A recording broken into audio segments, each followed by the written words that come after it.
الحمد لله وكفى وسلام على عباده الذين اصطفى أما بعد فأعوذ بالله من الشيطان الرجيم بسم الله الرحمن الرحيم أفحسبتم أنما خلقناكم عبثا وأنكم إلينا لا ترجعون صدق الله مولانا العظيم محترم ভাই দোস্ত, কোরআনে কারীম থেকে এক আয়াতে কারিমা আপনাদের মাঝে তেলাওয়াত করলাম। এই আয়াতে কারিমা সম্পর্কে আমি কয়েক জুমা হলো আলোচনা করতেছিলাম। আল্লাহ রাব্বুল ইজ্জত এই আয়াতে কারিমার মধ্যে ইরশাদ ফরমান যে হে আমার বান্দারা, তোমরা কি এটা ধারণা করে রাখছো যে আমি তোমাদেরকে এমনি সৃষ্টি করছি, তোমাদেরকে সৃষ্টি করার পিছনে আমার কোনো উদ্দেশ্য নাই, এবং তোমরা মৃত্যুর পরে আবার আমার নিকটে যে ফিরে আসবে না, এটাই কি তোমরা ধারণা করে রাখছো? তার অর্থ হলো যে আপনাকে এবং আমাকে আল্লাহ সুবহানাহু ওয়া তাআলা এক উদ্দেশ্য নিয়ে পয়দা করছেন। দ্বিতীয়ত হলো যে আপনার এবং আমার প্রত্যেকটা মানুষের এই দুনিয়াই শেষ না, বরং মৃত্যুর পরে আল্লাহ রাব্বুল ইজ্জতের সামনে উপস্থিত হতে হবে, এই বিশ্বাস আপনার এবং আমার থাকতে হবে। আপনার আমার লাইফ এবং আপনার আমার জীবন এমনটা মনে হয় যে আল্লাহ পাকের নিকটে আপনাকে আমাকে যে যেতে হবে, আপনার আমার জীবনের প্রত্যেকটা জিনিস সম্পর্কে হিসাব দিতে হবে, এটা মনে হয় যে আমাদের বিশ্বাসের মধ্যেই নাই। এজন্য হাকিমুল উম্মত মুজাদ্দিদুল মিল্লাত শাহ আশরাফ আলী সাহেব থানভী নব্বরাল্লাহু মারকাদাহু আজীব কথা বলছেন যে একটা মানুষকে মুমিন হওয়ার জন্য, ঈমান থাকার জন্য জরুরি হলো সে আখিরাতে বিশ্বাসী হবে যে আল্লাহ সুবহানাহু ওয়া তাআলার সামনে আমাকে উপস্থিত হয়ে আমার জীবনের হিসাব দিতে হবে। এই ইয়াকিন এবং এই বিশ্বাস থাকা ঈমানের জন্য জরুরি, মুমিন হওয়ার জন্য জরুরি। আর আমাদেরও আছে, তাহলেই তো আমরা মুমিন। যেমনি ভাবে আমরা ঈমানে মুফাসসালের মধ্যে পড়েও থাকি আমানতু বিল্লাহি ওয়া মালাইকাতিহি ওয়া কুতুবিহি ওয়া রুসুলিহি ওয়াল ইয়াউমিল আখির। এই যে ওয়াল ইয়াউমিল আখির যে আমরা বলতেছি, তার অর্থ যে আমরা কিয়ামতের দিনের এই কার্যকলাপ সম্পর্কে আমরা বিশ্বাসী, তাহলেই তো আমরা মুমিন। ঠিক এই বিশ্বাস হযরতে সাহাবায়ে কেরামেরও ছিল, কিন্তু তাদের মধ্যে, তাদের জীবন এবং আমাদের জীবনের মধ্যে যে বিরাট ধরনের পার্থক্য, এই পার্থক্যটা কোথায়? আখিরাতে বিশ্বাসী তারাও ছিলেন, আখিরাতে বিশ্বাসী আমরাও। কারণ আখিরাতে যদি বিশ্বাসী না হই তাহলে মুমিন হতে পারবো না। মুমিন হওয়ার জন্য আখিরাতে বিশ্বাসী হতে হবে। আর আমরা ধীর স্থির ভাবে যে কোনো মুসলমানকে জিজ্ঞাসা করলে যে হ্যাঁ ভাই তুমি আখিরাতকে বিশ্বাস করো, সে বলবে যে হ্যাঁ আমি তো আখিরাতে বিশ্বাসী। কিন্তু হযরতে সাহাবায়ে কেরামের জীবন এবং আমাদের জীবনের মধ্যে যে বিরাট ধরনের পার্থক্য, এই পার্থক্যটা কেন? আখিরাতে বিশ্বাসী তারাও ছিলেন, আখিরাতে বিশ্বাসী আমরাও। তো হাকিমুল উম্মত মুজাদ্দিদুল মিল্লাত শাহ আশরাফ আলী সাহেব থানভী নব্বরাল্লাহু মারকাদাহু আজীব কথা বলছেন। হযরত রাহমাতুল্লাহ আলাইহি বলেন যে তাদের হযরতে সাহাবায়ে কেরাম এই কথা বিশ্বাস করতেন এবং এই বিশ্বাসটা তাদের ব্রেনে সার্বক্ষণিক উপস্থিত থাকতো যে হ্যাঁ আমার আখিরাত আছে। ইস্তেহজারে আখিরাত, আখিরাত সবসময়ের জন্য তাদের সামনে থাকতো। আর আমাদের অবস্থা হলো আখিরাতে বিশ্বাসী তো ঠিক, কিন্তু ওই কথা আমাদের সবসময়ের জন্য ব্রেনে থাকে না। এই ব্রেনে না থাকে যখন, তখন আমাদের এমন কাজ আমাদের থেকে হয়ে যায় কেমন যেন আমরা আখিরাতে বিশ্বাসী না। কারণ একটা মানুষ আখিরাতে বিশ্বাসী হবে আর সে একজনের উপর জুলুম করবে, একটা মানুষ আখিরাতে বিশ্বাসী হবে আর সে আল্লাহ পাকের নাফরমানি করবে, এটা কিভাবে হয়? যার কারণে এক আল্লাহর ওলি আজীব কথা বলছেন कि मौत को समझाए जाहिल इख्तिताम जिंदगी, যে যারা অজ্ঞ মানুষ ওরা মনে করে যে আমার যখন মৃত্যু হয়ে যাবে বাস আমার জীবন শেষ হয়ে যাবে, জীবনের সব খেল খতম। मौत को समझा है जाहिल इख्तिताम जिंदगी, ये शाम जिंदगी ये सुबह दवाम जिंदगी। উনি বলেন যে আরে মিয়া, তুমি যেইটাকে তোমার জীবনের শেষ মনে করতেছো, হ্যাঁ তোমার এই বুঝ মতে তো জীবনের শেষ, কিন্তু এক জীবন তোমার শুরু হবে, যেই জীবন চিরস্থায়ী জীবন, যার শুরু আছে শেষ নাই। ওই জীবনের মৃত্যু হলো কেবল সকাল। মৃত্যু কি? যেরকম দিনের একটা হলো সুবা, একটা হলো শাম, একটা হলো সকাল, একটা হলো বিকাল। বিকাল যখন হয়ে যায় মানুষ মনে করে যে দিন আর বেশি সময় নাই। হায়াতের যে এই যে দুনিয়ার যে হায়াত তোমার, এই দুনিয়ার হায়াতের তো তোমার শাম সন্ধ্যা হয়ে যাচ্ছে কোথায়? মৃত্যুর কারণে। কিন্তু তোমার আর একটা জীবন আছে, যেই জীবনের শুরু আছে শেষ নাই। ওই জীবনের জন্য তোমার এই মৃত্যু হলো সকাল। মৃত্যু কি? সকাল। আর এই যে সকাল হবে, ও মৃত্যুর পরে আর কখনো সন্ধ্যা হবে না। ওই মৃত্যুর পরে যে হায়াত শুরু হবে, সে হায়াতের কি নাই? সন্ধ্যা নাই। ওর সকালই সকাল, ওর আর সন্ধ্যা নাই। মৃত্যুর পরে যে সূর্য উঠবে, ও সূর্য আর কখনো কি হবে না? অস্ত যাবে না, ওটা আর কখনো ডুববে না। এজন্য বলেন যে মৌত কো সমঝা হয় জাহিল ইখতিতামে জিন্দেগি, ये शाम जिंदगी सुबह दवामे जिंदगी। তোমার দায়মি যে জীবন, ওই জীবনের জন্য মৃত্যু হলো তোমার সুবাহ সকাল। অতএব তুমি চিন্তা ফিকির করে কাজ করো। আমার ভাই দোস্ত, এই যে ইস্তেহজারে আখিরাত, আমি আপনাদের সামনে কয়েক জুমা হলো আলোচনা করতেছিলাম যে মানুষের তিনটা আদালত কায়েম হবে, তিন আদালতের সম্মুখীন হতে হবে, তিনটা কাচারির সম্মুখীন হতে হবে, তিন জায়গায় আপনাকে আমাকে প্রশ্নের সম্মুখীন হতে হবে। ওই কাজগুলো যদি আপনি আমি দুনিয়ার ভিতর করে থাকি, তাহলে আপনি আমি কিভাবে চুপচাপ বসে থাকতে পারি?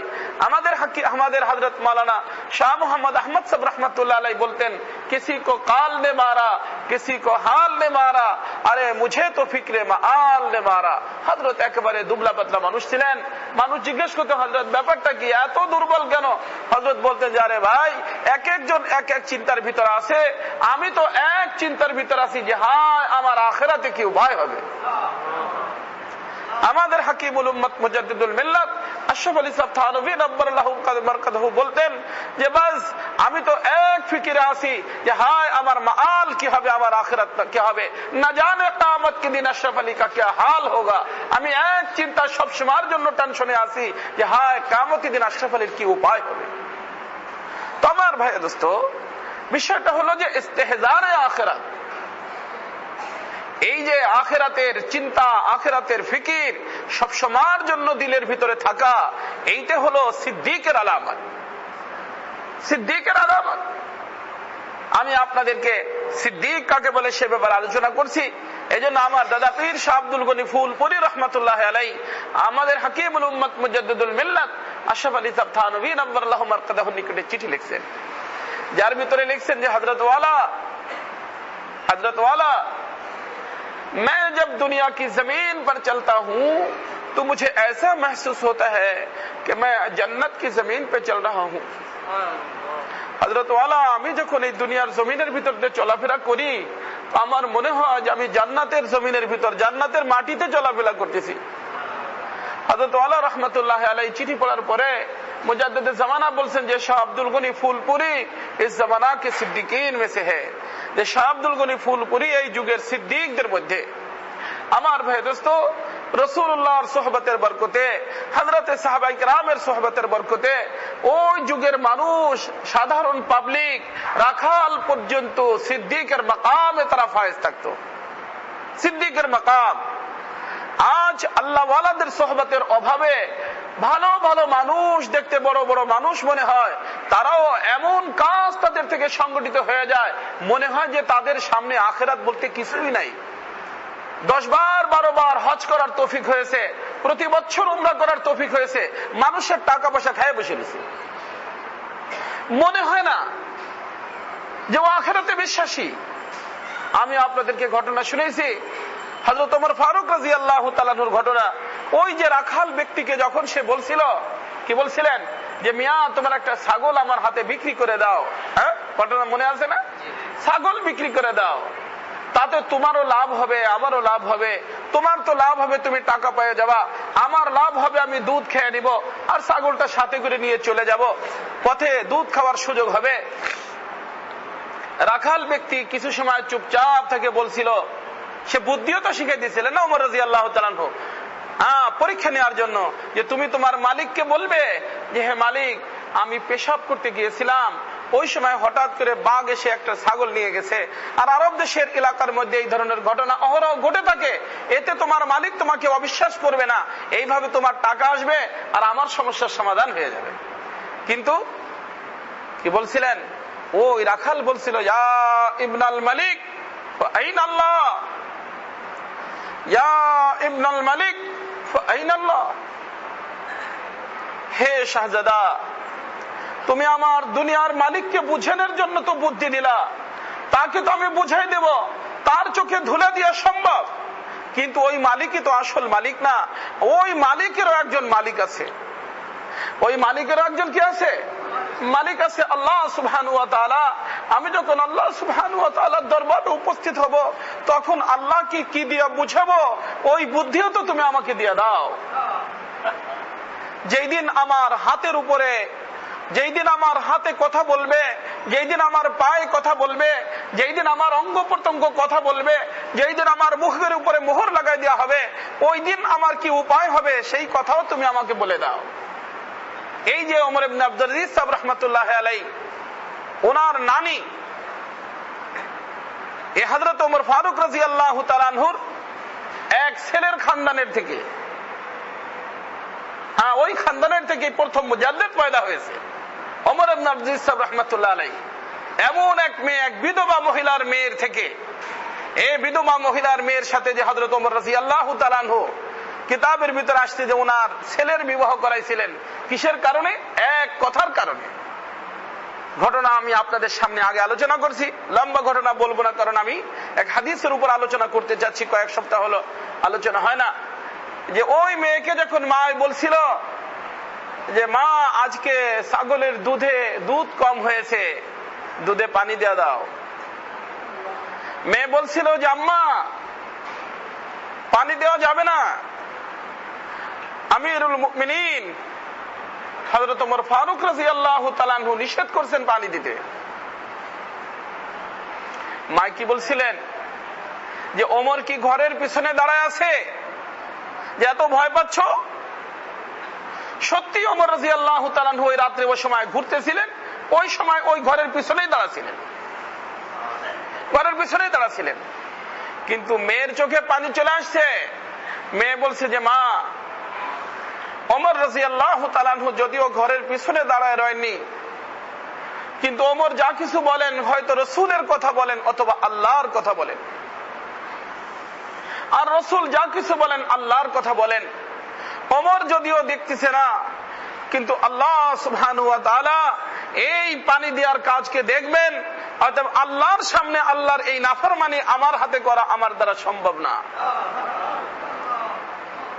ওই অবিবাহিতা মেয়ে, বিধবা মহিলার মেয়ে এই কথা বলে ফেলছে। ব্যাস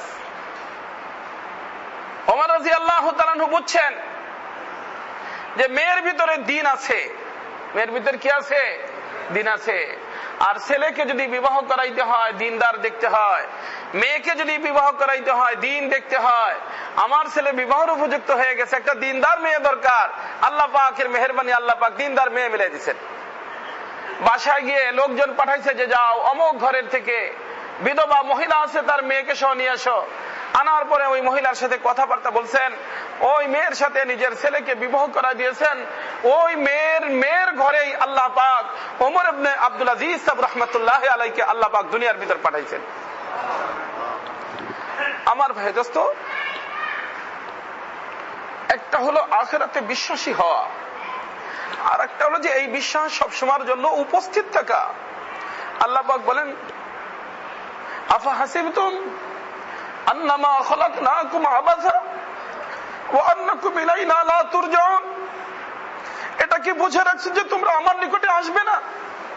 তোমার তো আমার নিকটে আসতে হবে, আর আমার নিকটে আসার পরে তোমার প্রত্যেকটা জিনিস সম্পর্কে তোমার হিসাব দিতে হবে, প্রত্যেকটা জিনিসের হিসাব। আমি যদি কারো উপর জুলুম করে থাকি, আমি যদি কাউকে মারধর করে থাকি, আমি যদি কারোর 2 পয়সা খেয়ে থাকি, এর প্রত্যেকটা জিনিস সম্পর্কে আমাকে হিসাব দিতে হবে আমার ভাই দোস্ত। এজন্য আমি বলছিলাম ময়দানে মাহশারে আদালত কায়েম হবে কয়টা? 3টা, মনে আছে না? একটা হলো শিরকের আদালত, যেখানে মাফ নামে কোনো জিনিস নাই। 2 নম্বর হলো বান্দার হক যদি আমি নষ্ট করে থাকি। আর হকের অর্থ আমি গত সপ্তাহে বিস্তারিত আলোচনা করছি।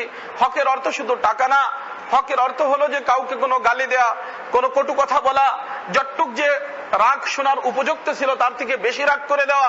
আমি বলছিলাম যে অনেক সময় বিবিকে আমরা বেশি রাগ করে ফেলি, গোলামকে বেশি রাগ করে ফেলি, নিজের ড্রাইভারকে বেশি রাগ করে ফেলি, কর্মচারীকে বেশি রাগ করে ফেলি। হ্যাঁ, অন্যায় করছে, শাস্তি তাকে দাও, অট্টুক দাও, যতটুক দিলে সমান সমান হয়। শরীয়ত যতটুক অনুমতি দিছে, এই জন্য বলছে শরীয়তে কি বলছে?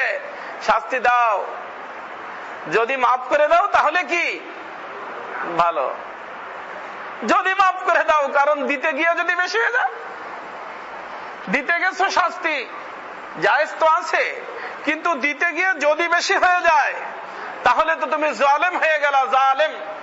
আর আল্লাহ পাক জালেমকে কি করেন না? পছন্দ করেন না। আল্লাহ পাক জালেমকে ভালোবাসেন না, মহব্বত করেন না। এজন্য জালেম না হয়ে যাও, মজলুম থাকো। এই জন্য আমি সবসময়ের জন্য বলি যে আমার ভাই দোস্ত, জালেম হইও না, মজলুম হও। মজলুমের সাথে আল্লাহ থাকে, মজলুমের সাথে কে থাকে? আল্লাহ থাকে। আর জালেমের থেকে আল্লাহ চলে যায়। এই জন্য জালেম হইও না, মজলুম হও। আমি গত সপ্তাহে যুবকদেরকে লক্ষ্য করে বলছিলাম, যুবকদেরকে লক্ষ্য করে আমি গত সপ্তাহে আলোচনা করছিলাম। এখনো যারা আছি তাদেরকে বলতেছি, আমি আমাকেও বলতেছি, আমার ভাই দোস্ত, জালেম হইও না, মজলুম হও। জালেম যদি হয়ে যাও আল্লাহকে হারাইছো, আর আল্লাহকে হারাইছো সর্বহারা হয়েছো। মনে রাখো না যে তোমার পাওয়ার এবং তোমার শক্তি এবং তোমার সরকার তোমাকে কিছু করে দিবে। তোমার সরকার কেউ হাত করে লেগে জেলখানায় ঢুকে দেওয়ার শক্তি আল্লাহ রাব্বুল ইজ্জাতের আছে। তোমার সরকার কোনো জিনিস না। কয়েকদিনের জন্য দেখো নাই ভাই, কেউ কোন পার্টির নাম বলতে সাহস পাইতো না, যে আমি বিএনপি করি, বা আমি আওয়ামী লীগ করি, আমি অমুক করি, আমি তমুক করি, আমি অমুক পার্টির সংগঠন, আমি অমুক এই বলতে সাহস পাইতো। যাদের অফিসের দিকে মানুষ চক্ষু উঠায় দেখতে সাহস পাইতো না, তাদের সামনে তাদের অফিসগুলোকে চুরমার করে ফেলতো কয়েকদিন আগে এই বাংলার জমিনে, করে নাই? তারা কই থেকে আসছিল? আসছিল কই থেকে? তারা আমেরিকা আসছিল, ওখানে তারা করছে, তোমার ভাই ব্রাদার করছে। যাদেরকে তোমরা টাকা পয়সা দিয়া, যাদের জন্য 20% বাজেট এই জনগণের থেকে টাকা নিয়ে যাদেরকে এই সরকার যাদেরকে দেয়, কাদেরকে দেয়? সৈনিকদেরকে দেয়। ওই সৈনিকরা তোমাদের সামনে তারা বসে বসে খায়, কোনো যুদ্ধবদ্ধ তো নাই, কিন্তু প্রত্যেক বছর বাজেট সবচেয়ে বেশি কোন পর্যায়ে, কোথায় যায়? এই বাজেটের খবর জানেন? কোথায় যায় সবচেয়ে বেশি? হ্যাঁ, সামরিক ইসে যায়, তাই না? ওরা আমাদের টাকা খাওয়া মানুষ, আমাদের সামনে আমাদের বানানো অফিসগুলা, ঘরগুলা, বাড়িগুলা ভেঙে ফেলছে। কেউ কিছু বলতে পারছেন? হ্যাঁ, পারছেন? পারেন নাই। তো বোঝা গেল বেশি শক্তির মালিক না, নিজেদেরকে আল্লাহ পাক নিজেদের মানুষ দিয়ে নিজেদেরকে ঠিক করতে পারেন। আল্লাহ ঠিক করে তো আরো পরের কথা, আল্লাহ ঠিক করে তো আরো পরের কথা। ওই এক গাড়ি দেখলে দি সবগুলো পলাইতামিয়া, কোথায় কোথায় পার্টি করো কি দেখি করো কোনো খোঁজ খবর ছিল না, অত নিজেদের মানুষ। আর যদি আল্লাহ পাকের নিজস্ব যে সৈনিক সেগুলো আছে, আল্লাহ পাকের সৈনিকের নাম জানেন কি বলছেন? ফালিয়াদু নাদিয়া সানাদু জাবানিয়া। আল্লাহ পাক ওখানে বলছেন ফালিয়াদু নাদিয়া, ডাকো তোমাদের লোকজন, আর আমিও আমার লোকদেরকে ডাকতেছি। কে বলতেছেন? আল্লাহ পাক বলছেন। আল্লাহর লোক যারা জানো? ফেরেশতারা। কট্টক শক্তি রাখে, দুনিয়ার সমস্ত পানিকে হযরতে আজরাইল আলাইহিস সালাতু ওয়াস সালামের মাথার উপর ঢেলে দিলে এক কাতরা পানি জমিনের উপরে পড়বে না। এত বড় আজরাইল আলাইহিস সালামকে আল্লাহ পাক বানায় রাখছেন। তোমার শরীরে শক্তি বেশি না ফুর ভিতরে শক্তি বেশি? কিসের শক্তি বেশি? ফু দিয়া তো আমরা একটা পিঁপড়া, ওই ফু দিয়া ভাগাইতে পারেন? ও যদি বলে যে না আমি এখানে বসে থাকবো, টাইট করে ধরেও, তারপরে আপনার মতো 10 জনে ফু দিলেও কি পিঁপড়ে সরবে না। আল্লাহ পাক ইরশাদ ফরমান আল কারিয়াতু মাল কারিয়া ওয়া মা আদরাকা মাল কারিয়া ইয়াওমা ইয়াকুনুন নাসু কাল ফারাশিল মাবসুস ওয়া তাকুনুল জিবালু কাল ইহনিল মানফুস। ওই দিনকে স্মরণ করো যেই দিন পাহাড়গুলো ধোঁয়া তোলার মতো উঠতে থাকবে। কিসের কারণে? হযরত ইসরাফিল আলাইহিস সালামের ফুৎকারের কারণে। যার ফুর ভিতরে এত শক্তি, তার গায়ে কত শক্তি। এরকম বড় বড় শক্তিশালী সৈন্য আল্লাহ রাব্বুল ইজ্জাতের হাতে আছে। এজন্য জালেম হইও না, জুলুম করো না কেউ কারো উপরে, কারো ভরসায় যে আমাকে অমক এই করে দিবে। কেউ কিছু করতে পারবে না। আল্লাহ পাক যদি কাউকে ধরেন, কারো শক্তি নাই, কারো বাপের শক্তি নাই, আল্লাহর হাত থেকে যে ছুটে আনতে পারে, কেউ পারবে না। এজন্য মনে রাখবে আল্লাহর গজব সবসময়ের জন্য মনে রাখবে, আল্লাহর আযাবের কথা সবসময়ের জন্য মনে রাখবে। পার্টি করো, কোনো নিষেধ না, পার্টি করা দরকার, নাহলে দেশ কিভাবে চলবে। কিন্তু দেশের খাতিরে পার্টি করো, রাজনীতি করো, দেশের খাতিরে রাজনীতি করো। রাজনীতি এটার নাম কি? হ্যাঁ, রাজনীতি কি অর্থের? রাজাদের নীতি। তোমরা তো করতেছো শয়তানি নীতি, ডাকাতের নীতি, বদমাশের নীতি, লুচ্চার নীতি। এর নাম আবার আছে রাজনীতি। লজ্জা করো, শরম করো। রাজাদের নীতিতে আসো, দেশের ভিতর আল্লাহ পাকের পক্ষ থেকে শান্তি আসবে, আল্লাহ পাক শান্তি দিবেন। এমনি মানুষ যখন ভালো হয়ে যায়, শুধু মানুষ, শুধু যারা রাজনীতি করে এরা ভালো হওয়ার সাথে সাথে আল্লাহ পাক দেশের ভিতর শান্তি দিয়ে দিবেন। কিতাবের ভিতর ঘটনা আসছে, এক বাদশা এক বাগানে গেছে, আঙ্গুরের বাগান, আনারের বাগান, বিরাট ধরনের বাগান। আনারগুলো দেখে গ্রামের বাড়িতে, শহর থেকে, পরিবেশ থেকে দূরে গেছে, সেখানে বসছে। বসার পরে যে মালিক, সাধারণ পাবলিক, ও আসছে। আসার পরে বলছে, মিয়া তুমি কয়টা বাগানের মালিক? কয় যে আমি হুজুর মালিক তো অনেক বাগান আছে আমার। তখন উনি বলছেন যে তুমি একটা কাজ করতে পারো, আল্লাহ পাক এত নিয়ামত তোমারে দান করছেন, আমার এক গিলাস আনারের জুস খাওয়াও। কিসের জুস? আনার বুঝেন, ডালিমের জুস খাওয়াও। বেচারা যায়, একটা ডালিম আনছে, ডালিম মানে অর্ধেক ভাঙ্গে জুস বের করছে। মেশিন তো ছিল না, হাত দিয়ে চিবড়ে চিবড়ে গ্লাস ভরে গেছে। লিছে, খাইছে, খাইতেছিল আর চিন্তা করতেছিল, এত বড় বাগানের মালিক, আরো অনেকগুলো বাগান বলতেছে আছে, ট্যাক্স ম্যাক্স তো কিছুই দেয় না। ট্যাক্স কি? ও তো দেয় না। এরপর ট্যাক্স লাগানোর দরকার।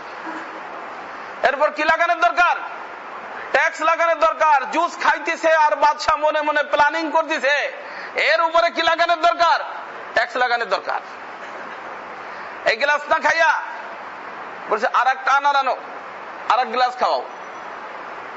এখন আনার আনে, যেটা আনে সেটার ভিতরে রস নেই, যেটা আনে সেটার ভিতরে রস নাই। এখন ও জিজ্ঞেস করে, কি ব্যাপার, তুমি আমার সাথে মজাক করতেছো? হুজুর মজাক তো করতেছি না, কিন্তু বুঝতেছি না বিষয়টা কি। ইতিপূর্বে আমার বাগানে এখনো এই ধরনের ঘটনা কখনো ঘটেনি। আমার মনে হচ্ছে যে আমাদের দেশের রাষ্ট্রপ্রধান যিনি হবে সে হয়তো আমার বাগান সম্পর্কে কোনো খারাপ ধারণা করছে। সাথে সাথে বাদশার চোখে পানি চলে আসছে এবং বলছে যে মিয়া, তুমি এদেশের যে রাষ্ট্রপ্রধান তারে চিনো? না হুজুর, আমি জঙ্গলে থাকি, কখনো দেখার সুযোগ হয়নি। তখন সে বলছে যে আমি এদেশের রাজা। আর সত্য কথা তুমি বলছো, আমি যখন প্রথম আনার যখন খাচ্ছিলাম তখন কোনো খারাপ নিয়ত আমার ছিল না। আল্লাহ পাক তোমার আনারের ভিতর রস এবং বরকত দিয়ে দিয়েছেন। আর যখন তুমি আনারের রস খাওয়াইছো, খাইতেছিলাম আর কল্পনা করতেছিলাম যে তোমার উপরে ট্যাক্স লাগানোর দরকার। এই যে ট্যাক্স লাগানোর চিন্তা যে করছি, এদিক থেকে ট্যাক্স লাগানোর চিন্তা হয়েছে, ওদিক থেকে আল্লাহ পাকের পক্ষ থেকে বরকতের সিস্টেম খতম হয়ে গেছে। বরকত কে দেন? আল্লাহ পাক দেন। এজন্য আমার ভাই দোস্ত, রাজনীতি করি ভালো কথা, করব কিসের জন্য? সমাজের খেদমতের জন্য, লোকজনের খেদমতের জন্য। আল্লাহ পাক বরকত দান করবেন ইনশাআল্লাহ তাআলা। হ্যাঁ, এইভাবে রাজনীতি করলে রাজনীতি করা দিন। রাজনীতি করা কি? দিন। সিয়াসাত দিন, রাজনীতি দিন। আর এইভাবে যদি কেউ না করতে পারে, যদি জুলুম আর অত্যাচারের নিয়তে কেউ রাজনীতির ভিতর ঢুকে, নাজায়েজ এবং হারাম এবং দুনিয়ার অশান্তি, আখিরাতের অশান্তি, দুনিয়াও অশান্তি হবে, পলায় পলায় বেড়াবে, আর আখিরাতেও ফেরেশতাদের থেকে পলায় পলায় বেড়ানোর চেষ্টা করবে। কি দরকার এই সমস্ত বাজে নীতি? দরকার এগুলোর নাম হলো বাজে নীতি। এই বাজে নীতি করো না, সত্যিকারের রাজনীতি করো। দুনিয়া আল্লাহ পাক শান্তি দিবেন, আখিরাতে ইনশাআল্লাহ শান্তি দিবেন। বুঝছেন আমার কথা? হ্যাঁ, সবাই বুঝছেন? বলতে পারেন যে হুজুর আবার রাজনীতি করে নাকি? না, আমি রাজনীতি করি না। তবে রাজনীতি করা দিন। তবে দিন ওইভাবে, যখন আমি যেইভাবে বললাম এইভাবে দিন। এইভাবে করতে পারলে দিন, করতে না পারলে শরীয়তের মাসলা দূরে থাকো। অথবা আমি আমার উপর বিশ্বাস নাই যে আমি করতে পারবো, এই জন্য আমি আমাকে দূরে রাখি। বুঝছেন? জীবনের শুরুর থেকে এবং তো কখনো করি নেই, কিন্তু বুঝি। করি নাই ঠিক, কিন্তু বুঝি যে কিভাবে করতে হবে। কিন্তু মনে করি যদি যাই ওর ভিতরে তাহলে বারে গুনাহ হয়ে যেতে পারে, এই জন্য দূরে থাকার চেষ্টা করি। আর মৃত্যু পর্যন্ত দূরে থাকারই নিয়ত আছে। জোর জবরদস্তি যদি ইমাম আবু ইউসুফ রাহমাতুল্লাহর মতো ধৈর্য করে না বেঁধেছেন, না দিয়ে দেয়, তাহলে ইচ্ছা নাই মৃত্যু পর্যন্ত। বুঝছেন? আল্লাহ পাক আমাদের সকলকে হেফাজত করুক আমার ভাই দোস্ত এই গুনার নীতির থেকে। সত্যিকারের রাজনীতি যারা করতেছেন আল্লাহ পাক তাদেরকে হিম্মত দেন, সাহস দেন, এবং দেশের খাতিরে তাদেরকে কিছু করার জন্য আল্লাহ পাক তৌফিক দান করেন। যাই হোক, আজান দিবে? তাও আমি আজান দাও, তারপরে আমি আলোচনা করি অন্যটা। আল্লাহ, আস্তাগফিরুল্লাহ, আস্তাগফিরুল্লাহ, আস্তাগফিরুল্লাহ, আস্তাগফিরুল্লাহ। বলতেছিলাম যে ময়দানে মাহশারে তিনটা আদালত কায়েম হবে। তার ভিতরে শেষ আদালত যেটা আমি বলছিলাম সেটা হলো বান্দার কোনো হক না, আল্লাহর হক। তো আমি যে হাদিস শরীফ আপনাদের মাঝে পেশ করছি, এই হাদিসের মধ্যে আল্লাহ পাকের আদালতে আপনাকে এবং আমাকে কি কি প্রশ্ন করা হবে এই সম্পর্কে আলোচনা আসছে। আল্লাহ রাসূল সাল্লাল্লাহু তাআলা আলাইহি ওয়াসাল্লাম ইরশাদ ফরমান, লা তাযালু কদামা ইবনে আদম ইয়াউমাল কিয়ামা হাত্তা ইউসআলা আন খামস। বনি আদম হাশরের ময়দানে তার কদমকে সেদিক সেদিক করতে পারবে না যত সময় পর্যন্ত 5টা প্রশ্ন তাকে করা হবে এবং তার সঠিক উত্তর সে না দিবে। এখানে আমি একটা কথা বলি যে আল্লাহ রাব্বুল ইজ্জত তার ফজল ও করমে মেহেরবানি করে আপনাকে এবং আমাকে হযরতে আম্বিয়া আলাইহিমুস সালাতু ওয়াস সালামের মাধ্যমে কি কি প্রশ্ন আপনার আমার হবে ও প্রশ্নগুলো সম্পর্কে আলোচনা করে দিয়েছেন। কোন স্টুডেন্ট এবং তালেব ইলম তার সামনে যদি কি কি প্রশ্ন আসবে প্রশ্নগুলো আগের থেকে বলে দেওয়া হয়, আর এরপরে পরীক্ষার হলে গিয়ে বলে যে না আমি পারতেছি না, তাহলে সেই শিক্ষক কি বলবেন যে তোমার মতো হতভাগা দুনিয়ার মধ্যে আর কেউ নাই, কারণ তোমাকে যে প্রশ্নগুলো করা হবে কয়েকদিন আগেই তোমাকে জানায় দেওয়া হয়েছে যে এইগুলো প্রশ্ন তোমাকে করা হবে, তারপর তুমি তার প্রস্তুতি কেন গ্রহণ করো নাই। এজন্য রাসূলের মাধ্যমে আল্লাহ পাক আপনাকে এবং আমাকে প্রশ্নের কথা বলে দিয়েছেন, প্রশ্নপত্র কি হবে, আর বলে দিয়ে আল্লাহ রাসূল এটাও শিখাইছেন, মুতু ক্বাবলা আন তামুতু ওয়া হাসিবু ক্বাবলা আন তুহাসাবু। মৃত্যুর আগে তুমি মৃত্যুবরণ করো। এসব ঘটনা তো মৃত্যুর পরে ঘটবে। তুমি তোমার হায়াতের মধ্যে নিজেকে মুর্দা হিসেবে মনে করো। একটু চক্ষু বন্ধ করো, চক্ষু বন্ধ করে দেখো যে হ্যাঁ, আমার তো মৃত্যু হয়ে গেছে, এখন আমার কি উপায়? এখন তো আমাকে আল্লাহর সামনে হিসাবের জন্য পেশ হতে হবে, এখন আমার কি উপায়? একটু চক্ষু বন্ধ করে, একবার চক্ষু বন্ধ করে দেয়া হবে। আর তুমি নিজের ইচ্ছা থাকতে একটু চক্ষু বন্ধ করো। যদি তুমি নিজের ইচ্ছায় চক্ষু বন্ধ করতে পারো, তাহলে ওই যে তোমার চক্ষু বন্ধ করে দেয়া হবে, তখন আর তোমার কোনো সমস্যা হবে না, সমস্যা হবে না। আর যদি চক্ষু সবসময় খোলাই রাখো, তাহলেই সমস্যার সম্মুখীন হবে। এই কয়েকদিন আগে, 2-3 দিন আগে, মঙ্গলবার, আমি আমার নানা শ্বশুর অনেকদিন অসুস্থ, ওনাকে দেখতে গেছি। যাওয়ার পরে অবস্থা দেখলাম, মনে হচ্ছিল যে হয়তো অল্প সময়ের মেহমান। ওনার ছেলে আলেম মাওলানা সাখাওয়াতুল্লাহ সাহেব, আজিমপুর মাদশার মুহতামিম, হুফাজুল কোরআনের সেক্রেটারি, ওনাকে বললাম যে মামা, মনে হয় না যে বেশি সময় থাকবেন, আপনি কিছু পড়তে থাকেন, আমি কিছু পড়তে থাকি। আর সত্যি আমাদের সামনে এই কয়েক মিনিটের মধ্যে বেচারা দুনিয়ার থেকে চলে গেছে। তো আমরা চক্ষু কি করতেছিলাম? বন্ধ করে দিচ্ছিলাম। তখন আমি ওই কথা মনে করতেছিলাম যে হ্যাঁ, এইরকম চক্ষু তো সকলের একদিন বন্ধ করে দেওয়া হবে। কিন্তু ভাগ্যবান হলো ওই ব্যক্তি, এই চক্ষু খোলা অবস্থায় নিজের ইচ্ছায় একবার চক্ষু বন্ধ করে সে এই মুরাকাবাটা করবে যে হায়, আমার এই জীবন শেষ জীবন না, আমাকে একদিন আল্লাহর সামনে হিসাব কিতাব পেশ করতে হবে। অর্থাৎ আমার বর্তমান পজিশনটা কি, আমার বর্তমান পজিশন কি, প্লাস মাইনাস আগে পিছে করে দেখবে যে আমি কোন দিকে, আমি জান্নাতের দিকে না আমি জাহান্নামের দিকে। যদি হও জাহান্নামের দিকে, তাহলে এখনো তওবার সুযোগ আছে। আমাদের শফি সাহেব রহমতুল্লাহ আলাইহি, মুফতি আজম পাকিস্তান বলতেন, अभी है फुर्सते तौबा जालिम ना देर कर, अभी है फुर्सते तौबा जालिम ना देर कर, वो भी गिरा नहीं जो गिरा फिर संभल गया। এ মিয়া, এখনো তওবার সুযোগ আছে, তওবা করো, এখনো তওবার সুযোগ আছে, তওবা করো। কারণ ওই ব্যক্তিকেও পড়ে গেছে বলা যাবে না যে পড়ে যাই আবার উঠে দাঁড়াইছে, বুঝেন নেই? একটা লোক পড়ে গেছে, পড়ে যাই আবার কি করছে, উঠে দাঁড়াইছে। হযরত মুফতি শফি সাহেব রাহমাতুল্লাহ আলাইহি বলেন, वो भी गिरा नहीं जो गिरा फिर संभल गया। পড়ে গেছিল, পড়ে যে আবার কি উঠে দাঁড়াইছে। তোমার থেকে ভুল হয়ে গেছে, তওবা করো। তওবা করছো তো কেমন যেন তোমার গুনাহ হয় নাই।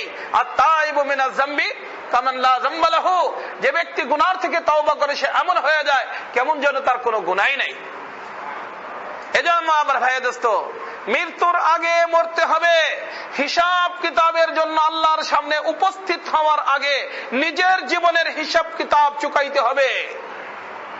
আরে বুদ্ধিমান ব্যবসায়ী ওরা, যারা প্রতিদিন হিসাব কিতাব ঠিক রাখে, শেষের দিকে যায় দেখা যায় যে কোনো সমস্যা নাই।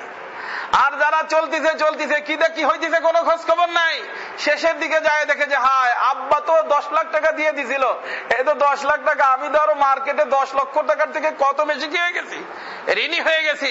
তখন হাই হাই করতে থাকে। হাই হাই করলে কি আর কোনো লাভ হয়?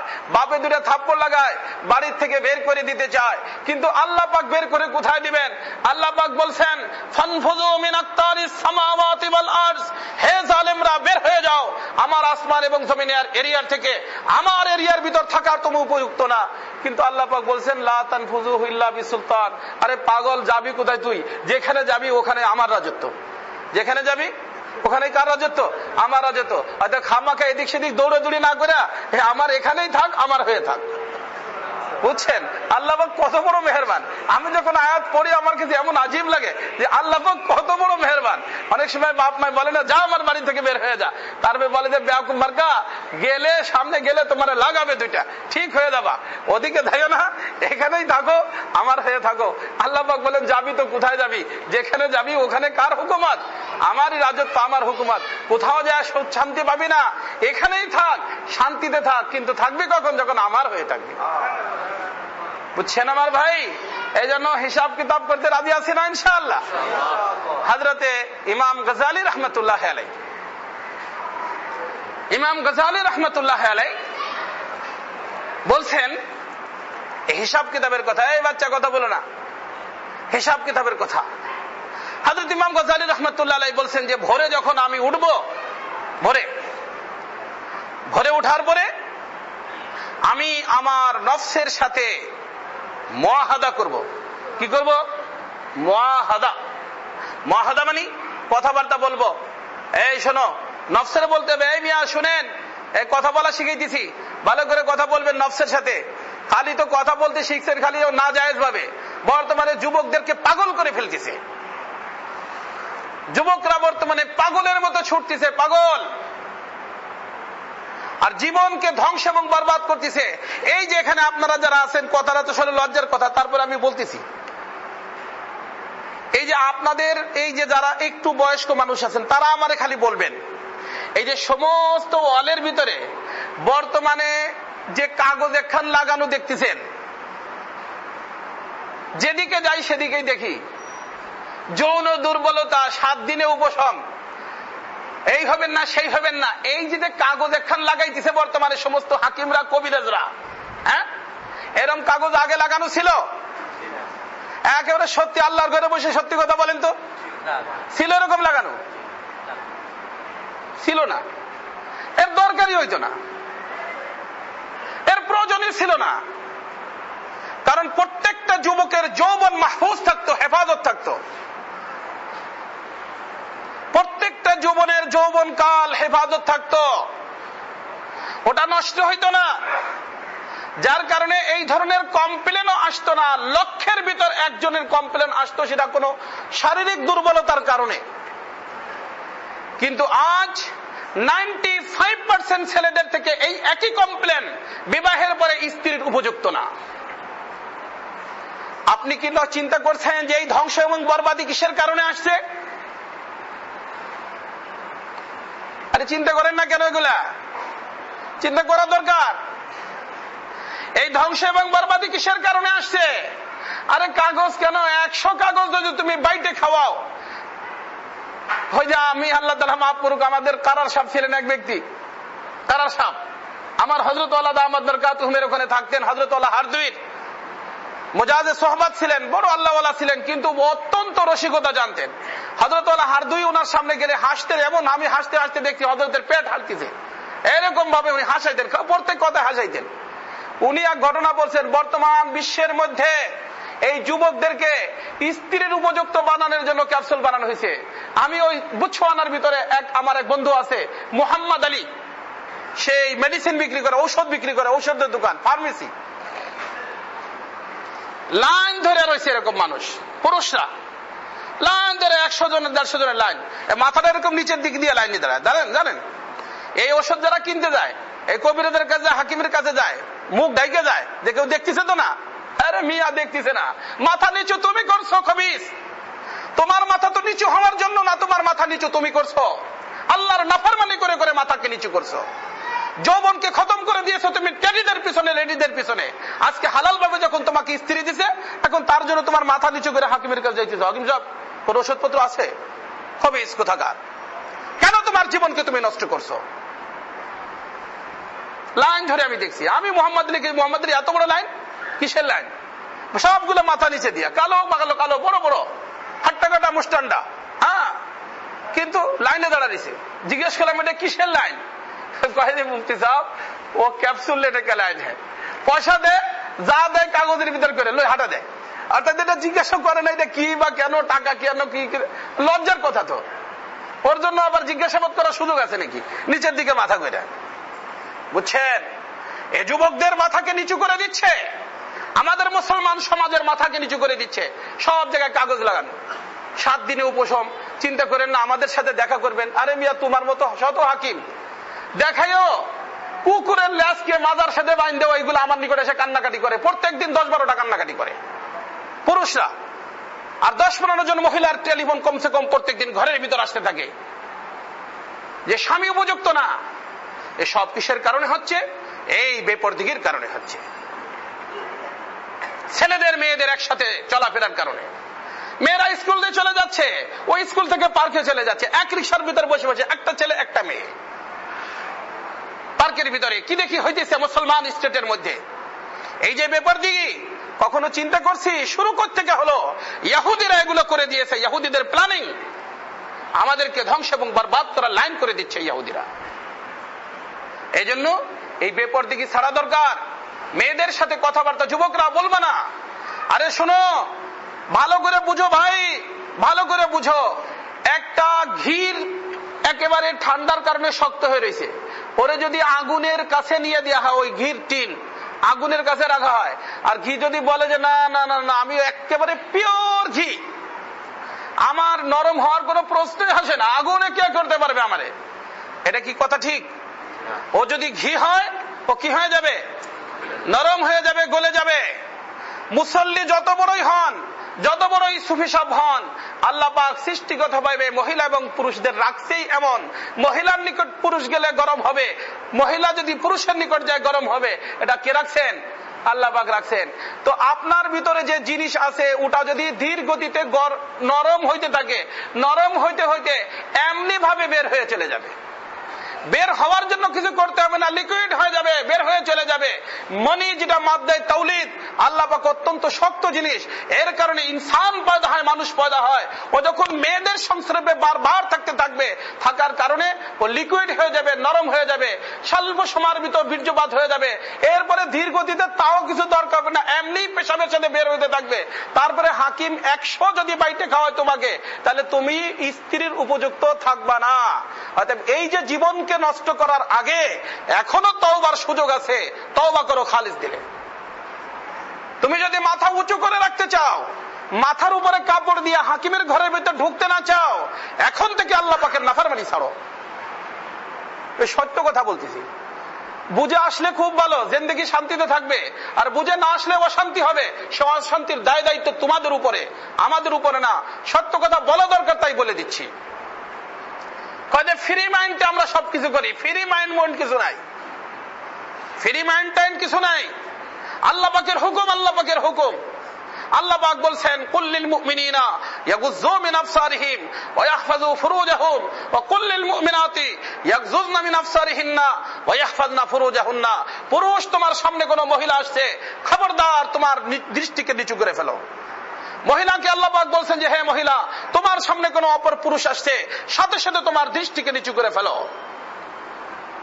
ওদিকে আমি হাজী সাহেব, আমি মুলি সাহেব, আমি মুফতি সাহেব, আমার স্ত্রী যাচ্ছে মার্কেটের মধ্যে, যুবক যুবক সেলসম্যান তাদের সাথে বাজে কথা বলতেছে আর তাদের সাথে আলোচনা করতেছে।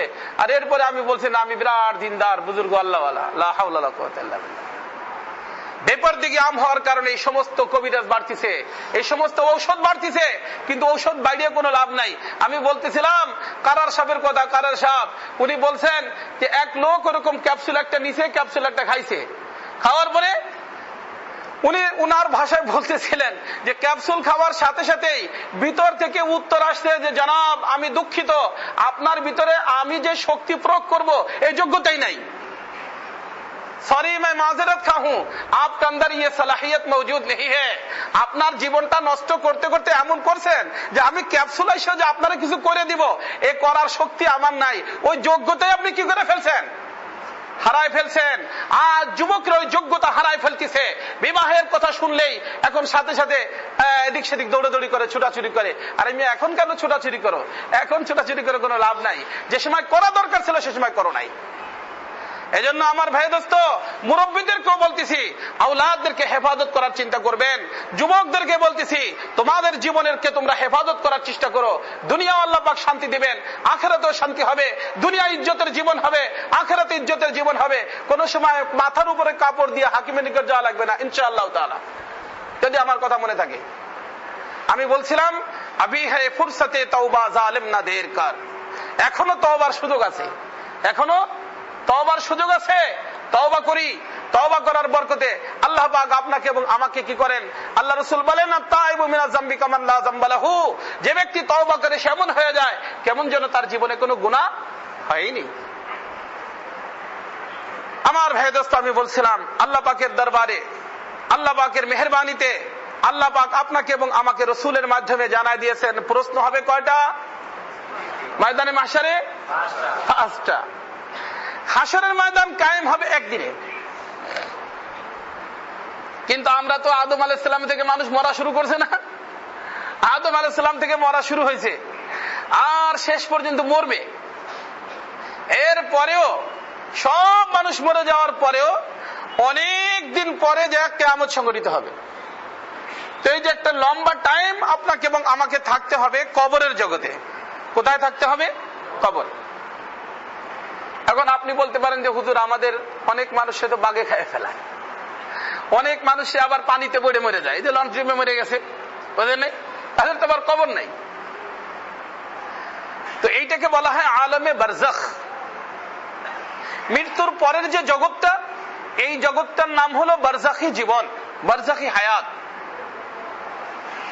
তো এই যে কবর হোক চাই না হোক, হাসরের থেকে নিয়ে হাসরের ময়দান কায়েম হওয়ার আগের থেকে নিয়ে মরার পরের যে জগৎটা, এই বারজাখি হায়াত যেটা, এই বারজাখি জীবনের মধ্যে আপনাকে এবং আমাকে প্রশ্ন করা হবে 3টা।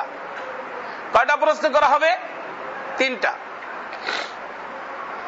এখানে যদি 3 প্রশ্নের উত্তর সঠিক হয়ে যায়, কিয়ামত কায়েম হওয়া পর্যন্ত আল্লাহ পাক আপনার এবং আমার কবর, অর্থাৎ যেখানেই আপনি আমি থাকব, ওই জায়গাটাকে আল্লাহ পাক মিনি জান্নাত বানায় দিবেন। কি বানায় দিবেন? ছোট জান্নাত। কারণ জান্নাতের ফয়সালা তো হাসরের ময়দানের থেকে পুলসিরাত পার হইয়া উপার গেলে জান্নাত, এবারে জান্নাত নেই। তবে যেখানেই আমি থাকবো কিয়ামত কায়েম হওয়ার আগ পর্যন্ত ওই জায়গাটাকে আল্লাহ পাক ছোট জান্নাত বানায় দিবেন। তার অর্থ হলো জান্নাতের মধ্যে যে সুযোগ সুবিধা আল্লাহ পাক রাখছেন, ওখান থেকে ওই আমার থাকার স্থান পর্যন্ত আল্লাহ পাক একটা দরজা খুলে দিবেন। ওই দরজার মাধ্যমে জান্নাতের সুশীতল হাওয়া বাতাস এবং ওর আরাম আয়েশ শান্তি আল্লাহ পাক এখানে কি করবেন? ব্যবস্থা করে দিবেন। এই জন্য আল্লাহ রসুল বলছেন, আল কবরু রাউযাতুম মিন রিয়াজিল জান্নাহ। কবর হলো জান্নাতের বাগানের থেকে একটা বাগান। জান্নাত না, মিনি জান্নাত। আর যদি মনে করেন যে ওই 3 প্রশ্নের উত্তর সঠিকভাবে আপনি আমি না দিতে পারি, তাহলে আপনার আমার কবরটাকে আল্লাহ পাক জাহান্নামের ফয়সালা, জেলখানার ফয়সালা তো করবেন হাসরের ময়দানে। এখানে আল্লাহ পাক হাজতখানা রেখে দিবেন। হাজতখানা আছে না? এই কবরটারে আল্লাহ পাক হাজতখানা বানাই দিবেন। বুঝছেন কথাটা? আও হুফরাতুম মিন হুফারিন নার। রাসূল বলছেন যে হয়তো তোমার জন্য জান্নাতের বাগানও হতে পারে কবর, অথবা জাহান্নামের গর্তের থেকে একটা গর্তও হতে পারে। তো এটা হলো হাজতখানা অথবা মিনি জান্নাত। আমি বলি যে কবর হলো আপনার জন্য আমার জন্য রেস্ট হাউস। গেস্ট হাউস তো বানাইছেন আল্লাহ পাক জান্নাত। গেস্ট হাউসের নাম কি? জান্নাত। ওটা আল্লাহ পাকের গেস্ট হয়ে যদি যেতে পারি, আল্লাহ পাকের মেহমান হয়ে যেতে পারি, আল্লাহ পাকের মেহমানদের জন্য আল্লাহ পাক যে ব্যবস্থা করছেন ওর নাম হলো জান্নাত, ও গেস্ট হাউস। আর গেস্ট হাউসে যাবে সব একই সাথে, কিন্তু সমস্ত গেস্টদের কি হবে? চেকিং হবে। চেক পোস্ট হলো হাসরের ময়দান। তবে ওখানকার দাওয়াতনামা যারা পাইছে তাদের ফার্স্ট চেকিং, প্রথম চেকিং হবে হলো কবরে। প্রথম চেক পোস্ট হলো কোথায়? কবরে। এই কবরের চেক পোস্টে যে প্রশ্ন করা হবে এটা হবে 3টা। আর মেইন চেক পোস্টে হাসরের ময়দানে ওখানে যে প্রশ্ন করা হবে কয়টা? 5টা। এখানে চেক পোস্টের প্রশ্ন উত্তর সঠিকভাবে দিতে পারলে আল্লাহ পাকের রেস্ট হাউসে আপনাকে জান্নাতের ভিতরে আল্লাহ পাক ব্যবস্থা করবেন। আর যদি ওখানের সঠিকভাবে উত্তর 5 প্রশ্নের হয়ে যায়, গেস্ট হাউসের টিকিট আপনার হাতে ধরায় দেওয়া হবে এবং আপনাকে বলা হবে যে যাও সোজা জান্নাতে চলে যাও। বুঝছেন কথাটা? হ্যাঁ হ্যাঁ। আর উত্তর না দিতে পারলে ওই লাইনে যারা দাঁড়াবে ধোঁকাবাজ, হলো আল্লাহর গেস্টদের লাইন, ওই লাইনে যারা দাঁড়াবে ধোঁকাবাজদেরকে বলা হবে যে যাও জেল হাজতখানায় যাও। ফয়সালা টয়সালা যা হওয়ার হাসরের ময়দানে হবে। বুঝছেন? ওখানে যাওয়ার ফয়সালার পরে তাদের কি হবে? জেলখানা। ওই জেলখানার যে টিকিট দেওয়া হবে ওটা দেওয়া হবে বাম হাতে, আর গেস্ট হাউসের টিকিট দেওয়া হবে কোথায়? ডান হাতে। বুঝছেন কথাটা? প্রশ্ন কয়টা হলো? ফার্স্টে প্রশ্ন 3টা, আর ওখানে করা হবে কয়টা? 5টা। 5 আর 3 কত হয়? 8টা। এই 8 প্রশ্ন করা হবে, এটা কে বলছেন? রসুল বলছেন। রসুল বলছেন কই থেকে? আল্লাহ পাকের পক্ষ থেকে। তার অর্থ আল্লাহ পাক আল্লাহর সমস্ত দুনিয়ার বান্দাদেরকে রসুলের মাধ্যমে বলে দিচ্ছেন যে আমার বান্দারা, আমার গেস্ট হাউসে জায়গা পাওয়ার জন্য তোমাকে 8 প্রশ্নের সম্মুখীন হতে হবে, আর এই 8 প্রশ্নের উত্তর তোমাকে দুনিয়ার জীবন থেকে ব্যবস্থা করে নিয়ে আসতে হবে। এই 8 প্রশ্নের আলোচনা আল্লাহ পাক তৌফিক দিলে আমি করব। আগে বলছিলাম 5টা, এখন তার সাথে বাড়াইছি কয়টা? 3টা। তো হইলো কয়টা? 8টা। এই 8-এর জায়গায় 9 নম্বর প্রশ্ন আমরা কিছু নাই। আদালত হবে 3টা আর প্রশ্ন হবে 8টা। এই হলো মুখস্থ রাখতে হবে। এই জন্য আমি বলি যে আমার ওয়াজ সবার মুখস্থ রাখা জরুরি, কারণ মুখস্থ রাখলেই আপনি বুঝতে পারবেন যে কোন কোন প্রশ্নের উত্তর আছে আর কোনটার নাই। যেটার আছে আলহামদুলিল্লাহ, যেটার নাই সেটার জন্য এখন প্রস্তুতি নেওয়া। কি বলেন? প্রস্তুতি নেওয়া, কারণ সময় এখনো আছে। সময় এখনো আছে। সময় শেষ হবে কোন দিন? হাত্তা ইউগারগিত। আল্লাহ রসুল বলেন যে যেই সময় তোমার শ্বাস জোরে জোরে শ্বাস নিয়ে থাকবে, ওই দিন আমি দেখতেছিলাম বিচারার, তখন আমার মনে পড়ছে হায়, আল্লাহ রসুল বলছেন হাত্তা ইউগারগিত, যেই তোমার শ্বাস দেখলেই দুনিয়া লোক যে হায় এখন বোধহয় আর কি দুনিয়া থাকবে না। আল্লাহ রসুল বলেন যে ওই সময় আসা পর্যন্ত তোমার হাতে প্রশ্নের প্রস্তুতি নেওয়ার সময় আছে। প্রস্তুতি নেওয়ার কি আছে? সময় আছে। কিন্তু আল্লাহ পাকের ইহসান দেখছেন কাদের? আজীব। আমি যখন চিন্তা করি আশ্চর্য লাগে, আল্লাহ পাক কত বড় মেহেরবান। আল্লাহ বলছেন যে প্রশ্নের প্রস্তুতি নিতে পারস নাই। প্রশ্নের প্রস্তুতি নিতে কি করস নাই? পারো নাই, মুখস্থ করতে পারো নাই, লিখতে পারবে না। কিন্তু যদি যাওয়ার আগে খালি এই কথাটা বলেও দিতে পারো যে আল্লাহ আসলে ভুল হয়ে গেছে, প্রস্তুতি নিতে পারি নাই, তুমি মেহরবানি কি আপনি আমাকে মাফ করে দাও, এই কথাটা যদি খালি বলে দিস তুই যে ভুল হয়ে গেছে, তাহলে তোকে আমি মাফ করে দিব। তাহলে তোকে কি করে দিব? মাফ করে দিব। এর নাম তওবা। এর নাম কি? তওবা। খালি বলবে যে আল্লাহ আসলে ভুল হয়ে গেছে। করা দরকার ছিল, নফসের ধোঁকায় পড়ে, শয়তানের ধোঁকায় পড়ে, পরিবেশের কারণে আমি এইগুলো করতে পারিনি। আমি আন্তরিকভাবে দুঃখিত। তবে যদি আমি হায়াত পাই, সময় পাই, তাহলে আমি আর এরকম করব না। আমি তোমার হয়ে থাকবো, আমি তোমার হয়ে থাকবো। ভুলে ভুলে অন্যের কোলে চলে গেছিলাম, আসলে আমি তো আমি তোমার রহমতের কোলে থাকতে চাই। এই কথা যদি কোনো মৌলবীর হাতে হাত দিয়ে করতে হবে না, কোনো পীরের হাতে হাত দিয়ে করতে হবে না। তুই যদি শুধু আমার সাথে এই যোগাযোগটুকু করে নিতে পারিস, তুই যদি 100 বছরের নাফরমান হয়ে থাকো, সাথে সাথে তোকে আমি মাফ করে দেব। বুঝছেন? সাথে সাথে মাফ করে দেব।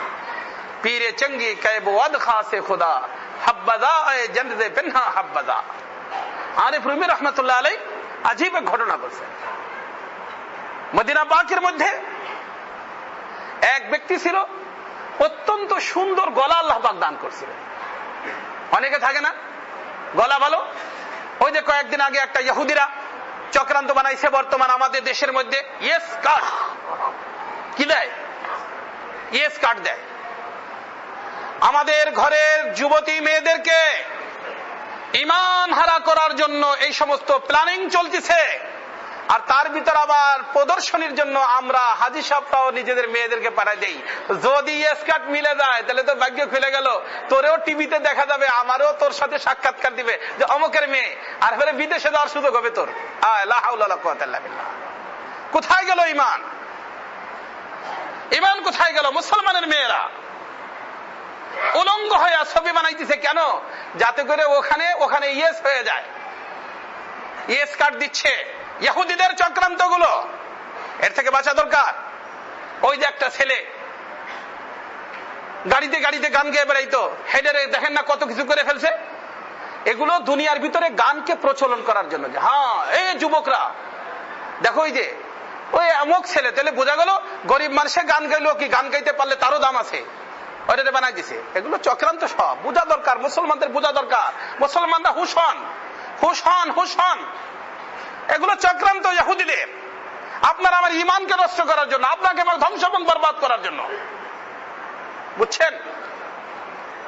ওইরকম এক বুড়া ছিল। বুড়া তো ছিল না, যুবক মানুষ ছিল।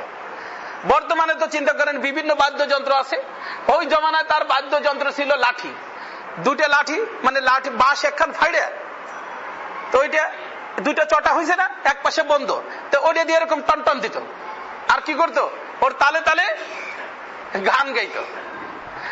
আর ওর গান শোনার জন্য মানুষ পাগল ছিল, সব মানুষ ডাকতো, আজকে আমাদের বাসায় আসবেন, আজকে আমাদের বাসায় আসবেন, ও গান শুনতো আর খাওয়া দাওয়া দিত। আর এতে সে এমন মস্ত হয়েছে, বিবি বাচ্চারও কোনো খোঁজ খবর নাই, ওই গান গেয়ে বেড়ায়। এরকম হইতে হইতে এখন বুড়ো হইয়া, বুড়ো হয়ে গেলে কি গলা থাকে? ও বুড়ো হয়েছে, গলাও বুড়ো হয়েছে। আর বুড়ো গলায় কেউ আর তার কি শোনে না, গানও শোনে না, খাবারও দেয় না, না খেয়ে মরতেছে। এই বেচারা চিন্তা করলো যে হ্যাঁ, আমার লাইফটা এরকম নষ্ট করে দিলাম, আমি আল্লাহর নাফরমানি করলাম, যে আল্লাহকে ভুলে এই সমস্ত জালেমদের পিছনে পিছনে চললাম, এই সবগুলো আমার ভুলে গেছে। মতলবই দুনিয়া, এই দুনিয়ায় তো মতলবের মতলব আছে, আমি আছি, মতলব নাই, আমি নাই, তো আমি মুসিবতে পড়ছি। কিন্তু পড়লে কি হবে, এখন তো আর কোনো কিছু নাই, করার নাই। তো চলো মদিনা পাকের জান্নাতুল বাকি যে কবরস্থান, রসুলের কবরস্থান, এর একটা পুরানো কবরের ভিতর যায় ওই যে লাঠি যেটা বাজায় বাজায় গান গাইতো, ওইটা নিয়ে ভাঙছে, ওখানে ভাঙ্গে ওখানে বসছে, বসে ওখানে সিদ্ধান্ত নিচ্ছে মনে মনে। কি সিদ্ধান্ত নিচ্ছে? যে আল্লাহ, যতদিন আমার গলা ছিল, যৌবন ছিল, আমার গলার খরিদ্দার দুনিয়ার সব মানুষ ছিল, কিন্তু এখন তো আমি বুড়ো হয়ে গেছি, আমার গলার কোনো দাম নাই, কিন্তু আমি তো তোমার। আমি কার? তোমার। আমি এতদিন যে ভুল করছি, এর থেকে আমি তওবা করতেছি। আমি তোমার এই ঘোষণা আজকে দিলাম, তুমি ইচ্ছা করলে আমাকে কবুল করতেও পারো, ইচ্ছা করলে কবুল নাও করতে পারো, কিন্তু কবুল করো চাই না করো, বাস এই কবরে আমি বসতি, অন্যর যাতে কবর দিতেও কষ্ট না হয়, এইভাবে না খেয়ে খেয়ে এখানেই মরে যাব। কিন্তু তারপর আমি তোমার এই কথা বলেই আমি সিদ্ধান্ত নিলাম। কবরের ভিতরে বসে বসে বুড়া তার ওই লাঠি ভাঙ্গা ওখানে সিদ্ধান্ত নিছে।